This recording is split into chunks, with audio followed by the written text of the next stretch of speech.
October 1929, the newsreel camera captured the first federal Labor government for 15 years.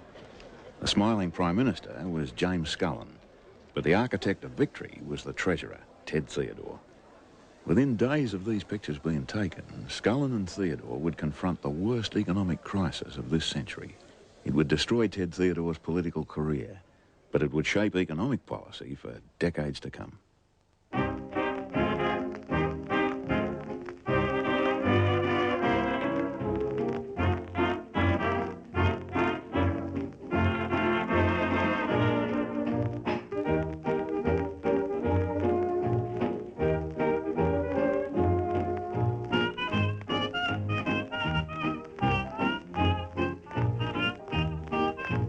I want a job in the moonlight, under the stars above, for I'm an unemployed sweetheart looking for somebody to love. I'll guarantee I can spoon right, just like a turtle dove, for I'm an unemployed sweetheart looking for somebody to love. Now I've got kisses and I've got arms, still I'm always blue, 'cause my kisses and my arms have no work to do. If I got a chance in the moonlight, I wouldn't need a shove, for I'm an unemployed sweetheart looking for somebody to love.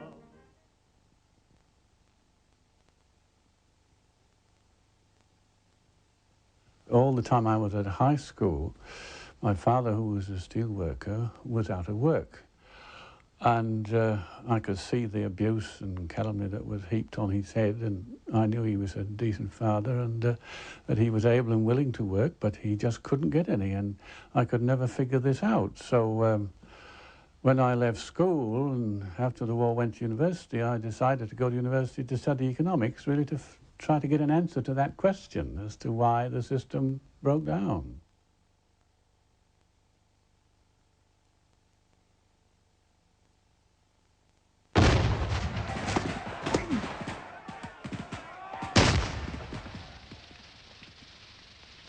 Lest we forget.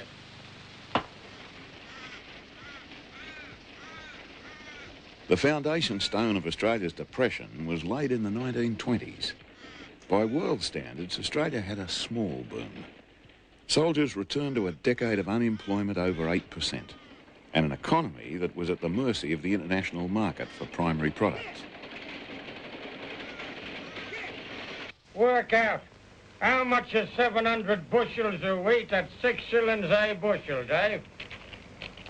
What did you say? 700 bags? Bushels, B-U-S-L-S, bushels. 6 shillings a bushel. Wheat was it, Dad? Wheat, yeah, W-W-E-T-E, wheat. At 6 shillings a bushel. A bushel. Oh, I've never done it at A. I've always done it at per. Well, get a move on and per it. A strong overseas market for wheat and wool enabled Australia to meet the interest on loans readily available from London and New York. Good seasons, high prices, and borrowed money masked the coming crisis. And we had grown accustomed to steady government borrowing right through the 20s. There was a big period of expansion in that period. Public works for this, setting up infrastructure for cities and for transport and for newer industries and things like that. Even the nation's brand new capital city was built on borrowed money.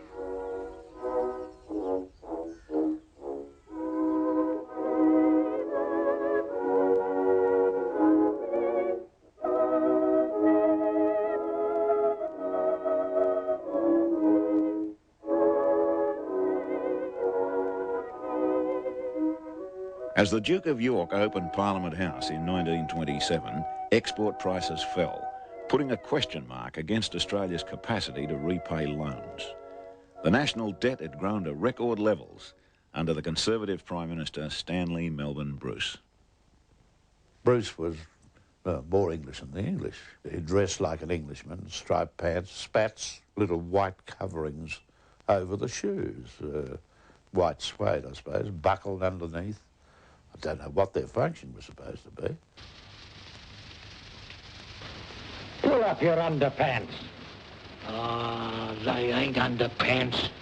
They're spats. Labor had been in the federal wilderness since the conscription split of the First World War. In hope of new direction, they turned to the strong man of Queensland politics, Ted Theodore.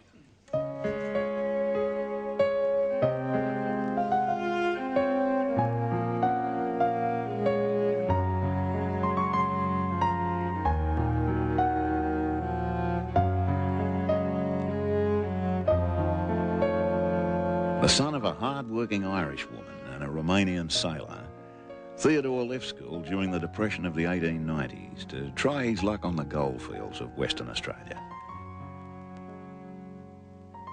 In 1906, he joined the rush to North Queensland.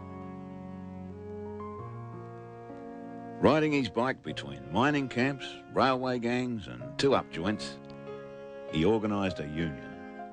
Within 3 years, he was a member of state parliament. And there was an election meeting there, and Theodore was addressing the multitude, and a group of fellows who were going to smash up the meeting, and 3 of them got onto the platform where Theodore was speaking. And he was a big, strong fellow, Theodore, and he grabbed the 3 of them, and he hustled the 3 of them off the platform there, single-handed. He was a fellow about, I'd say, nearly 6 feet, but a tough, hard, broad, thick-set, strong-looking character. When I was about 7 at school, one of my little schoolmates said, my father's a policeman, see, and I'll tell on you, see, my father's a policeman. And I didn't know what my father did, and sometime later, I mentioned it to my father, and he roared with laughter. He said, well, you could have said to her, well, my father is in charge of all policemen, and I'll tell on you, see? And I said, well, how can you do that? And he said, well, I'm Premier of Queensland. By 1919, the 34-year-old Theodore was Queensland Premier. When he resigned to enter federal politics 6 years later, he was a wealthy man. He played the stock market and carried a silver-top cane. In 1927, he moved to Sydney and paid £8,000 for a mansion in Kirribilli. The communists, who he tried to drive out of the Labor Party, called him Kirribilli Ted. Conservative journalists dubbed him Red Ted.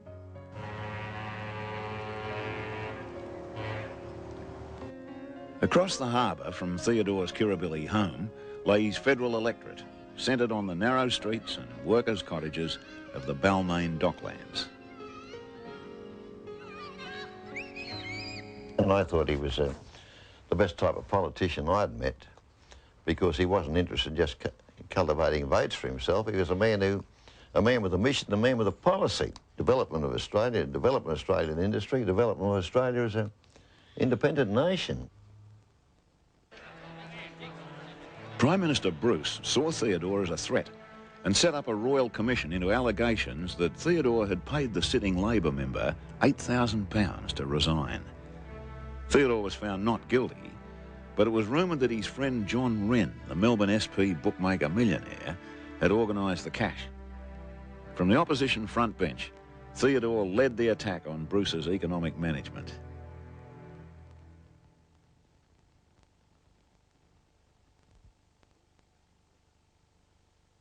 Bruce blamed the workers' high wages and low productivity for Australia's falling export income.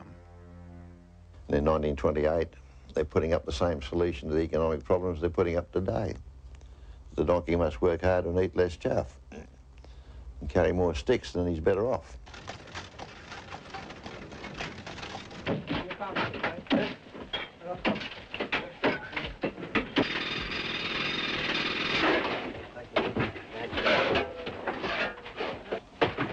Fortnight after my 14th birthday, down a bloody coal mine, not on day shift either, but on afternoon shift. I was bloody terrified on my low candle power lamp. 14-year-old, I saw ghosts, goblins, witches, anything supernatural you mentioned, I saw it.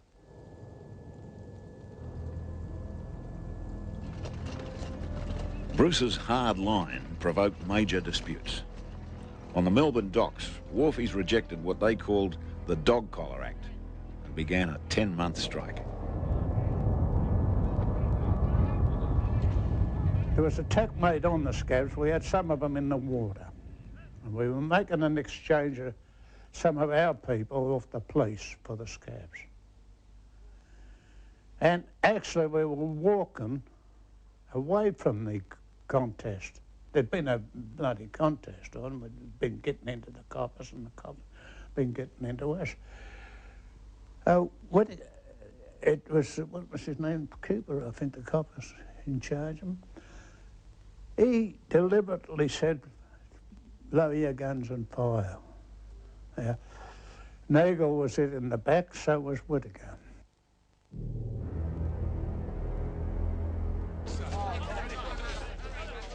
When 12,000 miners were locked out of Hunter Valley coal mines for refusing a 12.5% pay cut, Bruce's industrial policy split his government.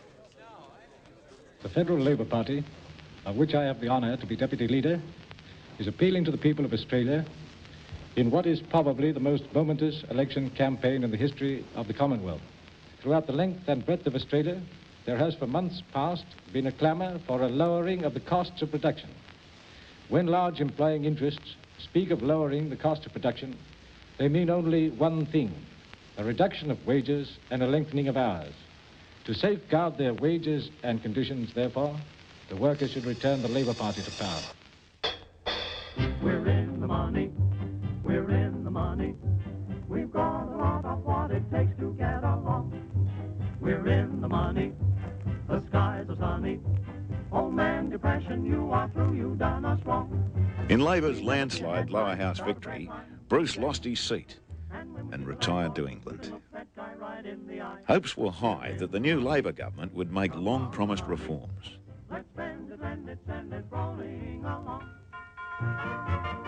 James Scullin from Richmond in Melbourne was Australia's first Catholic Prime Minister. Scullin was a charmer, honourable, nice, trustworthy, absolute gentleman, scholar, all the things that make for a bad politician. Ted Theodore was the Treasurer and Chief Policy Maker of the government. Conservatives feared him because of his actions in Queensland. He'd led the fight against conscription, abolished the upper house, and was the first Australian politician to borrow money outside England. Theodore, from the very beginning, was a marked man. He was the only member of that whole Scullin government who had any sense of economics. He knew all the tricks of the game. He could beat them at their own game. Theodore said Australia should be more than a sheep farm and was determined to expand local manufacturing. He used to have his suits made from Australian woven material, yarrow balls woven material, and they were like cardboard. They'd stand up on their own. His colleagues would rib him about these awful, they'd feel and say, oh, Ted, what are you doing wearing that awful material? And he'd say, well, you should all be doing this too, but aren't we trying to promote Australian-made goods?